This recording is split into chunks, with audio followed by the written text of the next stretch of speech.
ಕೊಟ್ಟಿದ್ದು ಕೆಟ್ಟಿತೇನೆ ಬೇಡ, ಅದು ನನಗೆ ಕಟ್ಟಿಟ್ಟ ಬುತ್ತಿ ಸರ್ವಜ್ಞ ಅಂತ ಕರೀತಾರೆ. ಅದು ನಿಜವಾಗಿ ಆ ಒಂದು ಪರಂಪರೆ ಒಳಗೆ ಸರ್. ಮತ್ತು ಆನಂದ ಎಂತಾದ್ರು ಸರ್, ಈಗ ನೋಡ್ರಿ ಅದು ಎಲ್ಲರೂ ಕೂಡಿ ಸಹಭೋಜನ ಮಾಡೋದು ಇದ್ದದ್ದನ್ರಿ. ದೇವರು ಕೊಟ್ಟಾದ ಪ್ರಸಾದವನ್ನು ಮಾಡಿರಿ ಎಲ್ಲರೂ ಹಂಚಿ ತಿನ್ನುವಂಥ ಒಂದು ಮನೋವೃತ್ತಿ ಈ ಶ್ರಾವಣ ನಮಗೆ ಕಲಿಸ್ತದೆ ಸರ್. ಹೀಗಾಗಿ ಸರ್, ಶ್ರಾವಣ ಮಾಸ ಬಂತಂತಂದರೆ ಎಲ್ಲರಿಗೂ ಒಂದು ಸಂತೋಷ ರೀ. ಈ ದೃಷ್ಟಿಯಿಂದ ನಾನು ಒಂದು 1993 ಒಂದು ಶ್ರಾವಣ ಬಗ್ಗೆ ಬರ್ದೇನೆ ರೀ. ಈ ಒಂದು ಸಂದರ್ಭಗಳನ್ನು ಹೇಳಕ್ಕಂತ ಆನಂದ ಅನಿಸ್ತದೆ. ಈ ಜೀವನದಲ್ಲಿ ಶ್ರಾವಣ ಬದುಕಿಗೆ ನವಚೇತನ, ಉಲ್ಲಾಸದಲ್ಲಿ ಜೀವನ ರೀ, ಆಗಲಿ ಜನ್ಮ ಪಾವನ. ಆಷಾಢ ಮಾಸದ ನಂತರ ಶ್ರಾವಣಕ್ಕೆ ನಿಜ ಆಮಂತ್ರಣ ರೀ. ನಿಸರ್ಗವಾಗ ಸುಂದರ, ಬಾಳಿಗೆ ಮಧುರ ಹಂದರ. ಶ್ರಾವಣ ಮಾಸ ಮೊದಲಲ್ಲಿ ಪಂಚಮಿ ಹಾಡು ಬಾಯಲ್ಲಿ, ಪಂಚಮಿ ಆದ ನಂತರ ಇದು ಬರ್ತೈತೆ ಸರ್. ಮುಂದೆ ಗೀತೆಗಳ ಮಧು ಸಭೆಯಲ್ಲಿ ನಿಜ ಸುಖ ಸಂತೋಷ ಬಾಳಲಿ ರೀ. ಪುರಾಣ ಪುಣ್ಯ ಕಥೆ ಶ್ರವಣ ಧನ್ಯ ಮಾಡಿವೆ ಕಿವಿಗಳು, ಪಠಣದಲ್ಲಿ ಸಿಹಿ ನುಡಿಗಳು ತೃಪ್ತಿ ಕಂಡಿವೆ ಮನಗಳು ರೀ.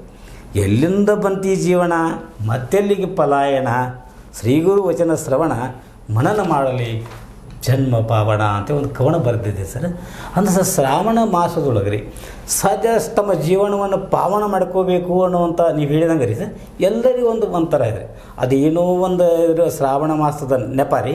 ಶ್ರಾವಣದ ಪುಣ್ಯಕಾಲದೊಳಗೆ ರೀ ಹಿಂದಕ್ಕೆ ಪರೀಕ್ಷಿತ ಮಹಾರಾಜ ಸರ್ ತಮ್ಗೆ ಗೊತ್ತಿಲ್ಲದೆ ಏನು ಮಾಡಿದ್ದಾನೆ ಸರ್, ಒಂದು ಋಷಿಗೆ ಹಾವು ಸತ್ತ ಹಾವನ್ನು ಸುತ್ತಿ ಬಿಟ್ಟಿರ್ತಾರೆ.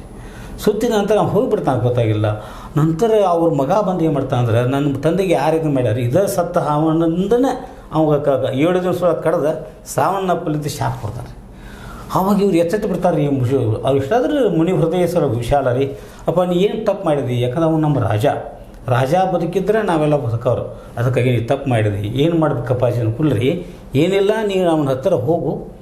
ಅವನ ಮಂದಿರದೊಳಗೆ ರೀ ಏನು ಮಾಡಿದ್ರೆ 7 ದಿನಗಳ ಪರ್ಯಂತ ಅವಾಗ ಶ್ರೀಮದ್ ಭಾಗವತ ಪಾರಾಯಣ ಮಾಡು ಅಂತ ಹೇಳ್ತಾರೆ.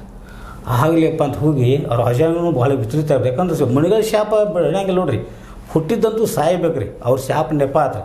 ಅದಕ್ಕೆ ಏನು ಮಾಡ್ತಾರೆ ಸರ್ ಪರೀಕ್ಷಿತ ಮಹಾರಾಜ ರೀ 7 ದಿವಸಗಳ ಪರ್ಯಂತ ಶ್ರೀಮದ್ ಭಾಗವತ ಪಾರಾಯಣ ಮಾಡ್ತಾನೆ ರೀ. ಆದ್ರೂ ಕೊನೆಗೆ ಏನಿರ್ತದೆ, ಒಂದು ಸಣ್ಣ ಬಾರಿಕಾಯಿ ತಿನ್ನುವಂಥ ಆಸೆ ಆಗಿಬಿಡ್ತದೆ ರೀ. ಆ ಬಾರಿ ಹಣ್ಣು ತಿನ್ನುವಾಗ ರೀ ಆ ಒಂದು ಹುಳ ಇದ್ದದ್ದು ಅದು ಸರ್ಪಾಗಿ ಅವ್ನು ಕಸಿತೈತೆ ಅಂತೇಳಿ ಇದೊಂದು ಪುರಾಣ ಕತೆ ರೀ. ಅಂದ್ರೆ ರೀ ಶ್ರವಣ ಮಾಡೋದ್ರಿಂದ ಏನಾಕೈತೆ ಅಂದ್ರೆ ಮನುಷ್ಯನ ಜನ್ಮ ಪಾವನ ಆಕತೆ ಅನ್ನೋದಕ್ಕೆ ಪರೀಕ್ಷಿತ ಮಹಾರಾಜರು ನಮಗೊಂದು ದೃಷ್ಟ ಅಂತಾರೆ. ಈಗ ಆಯಿತು, ಇವತ್ತಿನ ದಿನದಲ್ಲಿ